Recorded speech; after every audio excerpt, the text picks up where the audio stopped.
Hello and welcome to the video. This is a quick video about this thing here. This is a MenaceRC Switch. I use these a lot in various things. There's several different versions around. This is the current version that's available now, and you've seen me use them in lots of different places. I've actually set them up to control things like LED lights in a radio controlled car, and I also add them into things like the recent Dolphin Pro videos where I actually added it so I could control the LEDs on that model with a switch on the radio as well. Now, I've had a couple of questions recently about how you can use these things, so I thought I would cover it again and do a little bit of an update. I'll put links down below for those of you that are interested in looking at some of the older videos that go into a little bit more detail. Now, the cool thing about these switches is that they can be used in one of two ways. The most simplest is if you have something like a 5-volt LED or something that's running on 5 volts that's normally just connected into an output on the flight controller or on the receiver, that's typically going to be things like LEDs, then you can very easily wire that LED positive and negative wire onto these two pads onto the MenaceRC switch. The 5-volt positive rail will go to this pad in the middle, and the ground line from the 5 volts will go to the top pad. Once you've got that, cover it in a bit of heat shrink, and then by taking the PWM value high, the LED will come on. Now, the way that I tend to do this is I modify these switches a little bit so that they're more plug and play.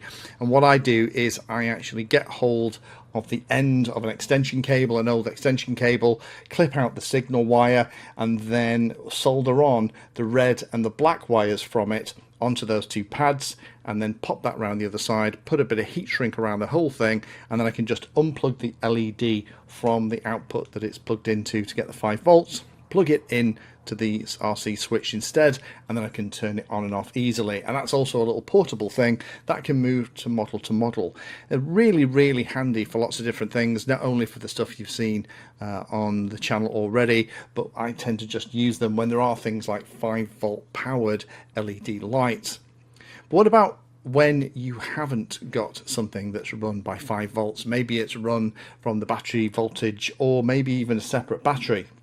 And common instances of use cases for things like that these days are if you are into radio controlled planes, you might have your DJI 03 or 04 air unit, you might have your walk snail avatar unit, you might have your HD0 on your quad, whatever it is. If you can get a PWM signal in there somewhere, and I tend to use just a spare output on the flight controller, then you can turn that on and off. So essentially what you can do is have it so that when the system is powered, there's no power getting to the walk snail or DJI 03, 04 air unit, and it's just sat there getting hot. You can just wait in iNav land for things like the GPS to lock. Once it's ready to fly, flick a switch on the radio, and the RC switch will then connect the power to your HD FPV system. So how you do that is also super easy. And again, this is quite powerful stuff because you can support up to 15 amps and I think about 40 volts load out of this. So if you have a radio controlled car or a truck where you have lights and smokers and all these things, you can get quite a few of these switches and attach them to the outputs and control them all from there. So all you need to do is just cut the negative wire that's going back from something like the smoky unit or something like your avatar or DJI 04, and just pop the switch in between. And again, plug the switch into a spare output and set the output onto a switch so it goes high when you want whatever's connected to be powered. The only thing to be careful of is, as shown in this image, you want to make sure that the pad on the switch that's called ground is connected back to the battery, and the other pad that's called SW is actually connected up to something like your avatar system.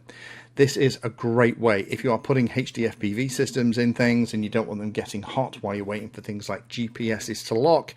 I would recommend getting hold of a couple of these radio control switches, popping them in place. There's a heat shrink in here as well, which means that it's a great little solution, doesn't weigh a ton, and means that then you can control everything without having to mess about, without anything more sophisticated. Thank you for watching my video. Check out the playlist, and adding Pedantry 60 to your search terms will help you find my content. If you haven't done so already, please hit the like and subscribe button. It helps a lot. You can support the time I spend here answering questions and helping others by using the links in the video description.